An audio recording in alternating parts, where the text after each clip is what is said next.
மகேந்திரன் துரைசாமி, இப்ப நிறைய கேள்விகள் இருக்கு. பாஜகவோட வியூகம் என்ன, பாஜக என்ன செய்ய போறாங்க, என்டிஏ குறித்து அவங்க பார்வை என்ன, அண்ணாமலை குறித்து, இடங்கள் குறித்துலாம். இப்போ இந்த தேர்தல் பொறுப்பாளர்கள்லாம் வந்தா என்ன அட்ரஸ் பண்ணுவாங்கன்னு நினைக்கிறீங்க? எப்படி போகும் அடுத்த கட்டம்? இல்ல, மொத்தத்திலே ஒரு குழப்பம் பாஜகவுக்குள்ளே இருக்கு. House is not in order. பாஜக உள்ளுக்குள்ளே அது ஆர்டரா இல்லை. ஏன்னா அண்ணாமலை 18% வாக்குகளையும் இடையில தம்பிகிட்ட நான் குறுக்கிட்டேன், ஒரு ஆன்டி எடப்பாடி ஓட்டாக தான் எடுத்து வச்சிருக்கிறார். அவங்க ஸ்டாலின் எதிர்ப்பை விட எடப்பாடி எதிர்ப்பை அதிகமாக மையப்படுத்தி தான் அந்த ஓட்டை எடுத்து வச்சிருக்கிறாரு. அப்படி இருந்தும் 20% ஓட்டு உள்ள வருதுங்கிறதுக்காக இவரை தலைமையை விட்டு மாற்றினது, அன்னைக்கு மாற்றின போது மாற்ற நினைச்ச சக்திகளுக்கு பெரிய வெற்றியாக நினைச்சாங்க. பட் அவங்கெல்லாம் பொலிட்டிக்கல் லைட் வெயிட்ஸ், அவங்களுக்கு பொலிட்டிக்கலில் மாஸ் கான்டாக்ட் கிடையாது. மேலே அம்மையப்பனா உலகமானு சொல்லும்போது அம்மையப்பன் தான் உலகம்னு பிள்ளையார் அரசியல் பண்ணக்கூடியவங்க, நான் முருகன் அரசியல் பண்ணக்கூடியவங்கிறது தான் அண்ணாமலையோட நோக்கம். இப்போ அண்ணன் என்ன சொல்கிறாருன்னா, அவரோட யூகம் என்ன சொல்றாருன்னா, அண்ணாமலைக்கு கருத்து அங்க எடுபட்டிருக்கு, அவர் டெல்லி தலைமையோட இதாக தான் இருக்காருன்னு அண்ணன் சொல்றாரு. அந்த இடத்த அவர் சொன்னதுல ஒருவேளை அப்படி அவங்களுக்கு பிடிக்காத ஒண்ணுன்னா அப்படி செயல்பட முடியுமா தேசிய கட்சியில? தலைமை இன்னும் எந்த நடவடிக்கை இல்லாம இருக்காங்களே. அதாவது ஒவ்வொரு கட்சியிலையும் ஒவ்வொரு காலகட்டத்தில் ஒவ்வொரு தன்மைகள் வரத்தான் செய்யும். இன்னைக்கு இந்த கட்சி அண்ணன் சொல்ற மாதிரி 60 சீட்டு அண்ணாமலையும் அதுதான் சொல்லியிருக்கிறாரு, ஓகே.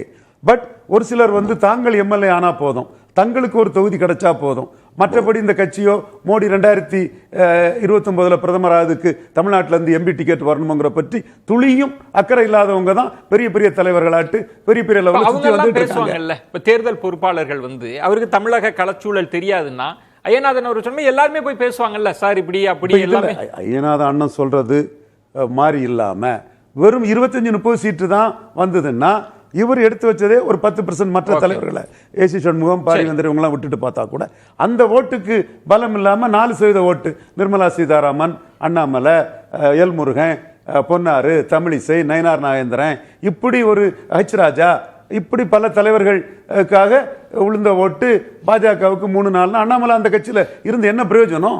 அதுதான் அந்த மோசமான ஷீட் ஷேரிங்னா கண்டிப்பா அண்ணாமலை ரிவோல்ட் பண்ணுவாரு.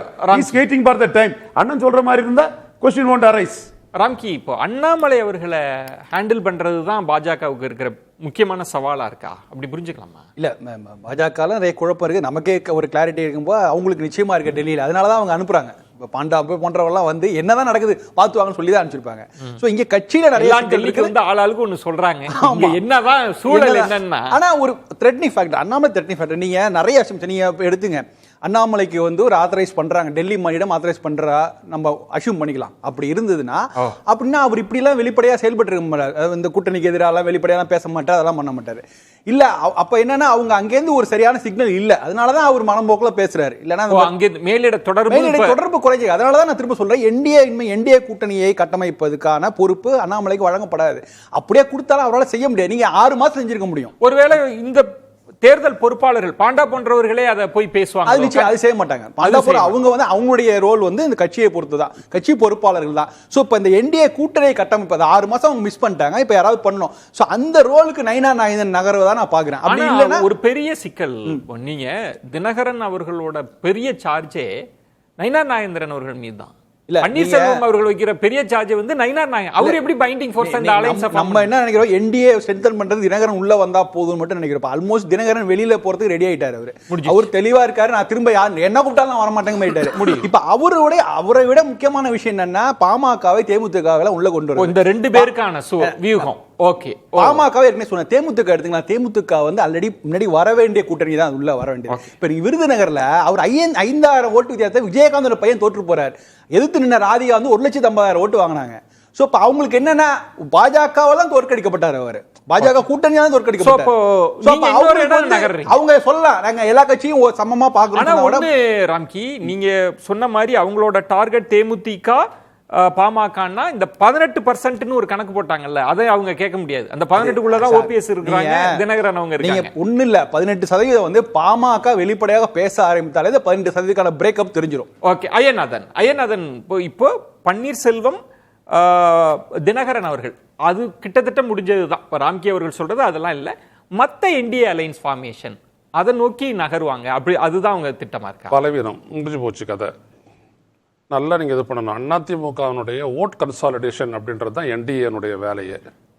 இந்த ஆண்டே எடப்பாடி இருக்கிறாரு, இந்த ஆண்டு நம்ம கூட இருக்கிறவங்க இருக்கிறாங்க.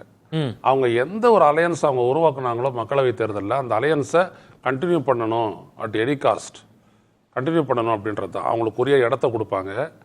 ஏன்னா இப்போ வெறும் டிடிவி தினகரன் இல்லை, டிடிவி தினகரனோட இருக்கக்கூடியவங்க ஒரு 20 பேர் வந்துட்டு எம்எல்ஏ சீட் ஆஸ்பிரண்ட். அதே மாதிரி நீங்கள் இவர் எடுத்துக்கிட்டிங்கன்னா அதே மாதிரி ஆர்வமுடையவங்க ஒரு 15-20 பேர் இருக்கலாம். அப்போ இவங்களெல்லாம் சாட்டிஸ்ஃபை பண்ணும்போது தான் அவங்கள வந்துட்டு அவங்க வழியாக வரக்கூடிய ஓட்டு இவங்களுக்கு வந்துட்டு சாதகமாக அமையும். அப்போ இப்படி தான் ஒரு விஷயத்தையும் அவங்க கணக்கு போட்டு பாமகவை சேர்த்துக்கிறவாங்க, தேமுதிகவை சேர்த்துக்கிறவாங்க, அப்படிதான் சேர்த்துக்கிறவாங்க. புரியுதுங்களா? அப்படிதான் அவங்க வந்து நெகோஷியேட் பண்ணுவாங்க. அதிமுகவை பொறுத்த வரைக்கும் இப்போ அதிமுகவுக்கு வந்து ரெண்டுமே ஓப்பனா இருக்குது. என்டிஏல இருந்துட்டு அவங்களும் போயிட்டு பாமகவோட பேசலாம், அவங்களே அதிமுக கிட்டயே பாமக பேசலாம், எப்படி வேணாலும். ஏன்னா அதான் ஐயா ராமதாஸ் ஓபன் பண்ணி வச்சிருக்கிறது. நான் பாத்துக்கிறேன், நீங்க வர வேணாம். என்டிஏ பேனரை அவர் ஏத்துக்கல. சுவாமிநாதன் கிட்டத்தட்ட ஓகே நம்ம சொல்ல வரீங்களா? அதான் என்டிஏ பேனரை வந்துட்டு ஏற்றுக்கொள்ளாதவர்கள் அப்படின்ற நிலையில இன்னைக்கு 3 பேர் இருக்கிறாங்க. ஒன்னு ஐயா ராமதாஸ், இன்னொன்னு ஓபிஎஸ், இன்னொன்னு டிடிவி தினகரன். கிட்டத்தட்ட இந்த 2026ன்றது வந்து எதிரணி எப்படி அமைய போகிறது அப்படின்றதுல ஒரு குழப்பமான சூழல் இருக்கு.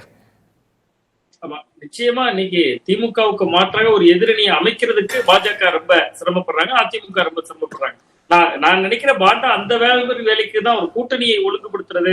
இன்னொன்று அண்ணாமலை அவர்கள் விஷயத்த நான் குறிப்பிட்டேன் சார். அண்ணாமலை அவர்களுக்கு டெல்லியில இருந்து ஏதோ ஒரு சிக்னல் கிடைச்சிருக்கலாம், ஆனா ஒரு லைட்டா ஒரு சின்ன சிக்னல் கிடைச்சதுக்கே மிதமிஞ்சி ரியாக்ட் பண்றாரோ அப்படின்னு தோணுது. அதனாலதான் இது பல குழப்பங்களுக்கு காரணமா இருக்கு. கொஞ்சம் ஏதாவது பேசி பாருங்க, உங்களுக்கு ஏதாவது நல்லது நடக்கும்னு எங்க இருந்தோ ஒரு சிக்னல் வந்திருக்கலாம், அதை அவர் கொஞ்சம் கூடுதலா கையாண்டுட்டாரு அப்படின்னு பாக்குறேன். ஒண்ணு.